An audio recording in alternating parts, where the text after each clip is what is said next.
Hey folks, welcome to our garden on Salt Spring Island in the Gulf Islands. What I have here in the wheelbarrow is a needle palm, the world's most cold hardy palm. Latin name is Rapidophyllum hystrix. So this one I planted around the year 2000 in our lower garden. Unfortunately, it was growing in shade for the past 19 years. And when you're this far north, you need needle palms to be growing in full sun. Otherwise, they get a lot of blotchy spots on the leaves here, like this one. The ones we have in full sun are absolutely flawless. So this far north, please plant them in the sun or they will look like crap. So what I've done, I've just dug this thing out. I took a big root ball with it and I'm going to transplant it to a sunny location of our garden. When I got it, it was quite a bit smaller. It's got a really fat trunk on it. And you know, I kind of forget about this palm because it's just growing under some big laurel trees and some Trachycarpus palms. And I was watering some of our potted palms in the nursery and I looked at it and I took a closer look at it and I go, it's not very happy there. It's actually looking pretty sad. And I don't like all the blotchiness on the leaves. I think that's probably caused from the shade.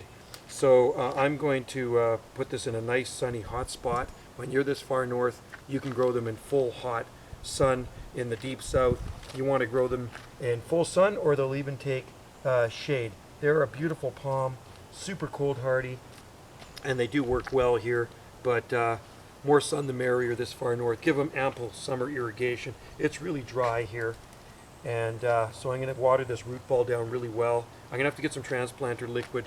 I think Wendy used the last of it up on some of her transplants, but this one has a lot of suckers coming off the bottom of it. It's got 1, 2, 3, 4, maybe 5 suckers coming off the bottom of it. So I'll grab the camera and I will show you this palm close up and some of the blotches on the leaves, the discoloring.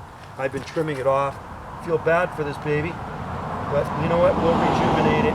We'll make it a happy palm again by planting it in the sun. You've probably watched our videos on needle palms. We have, like I say, 7 of them in the garden. How you doing, man? Good. How about yourself? Good. So anyway, it's a pretty nice palm. If you can find them in your area and you live in a colder growing zone, you probably want to try a Rapidophyllum hystrix. They're native to the southeastern United States. They're a suckering palm and they grow into a nice big bush, and they probably make an impenetrable hedge too.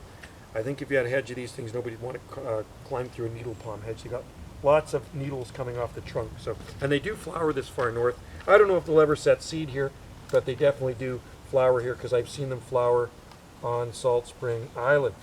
Okay, I'm just cutting off some of these brown petioles, and I'll grab the camera.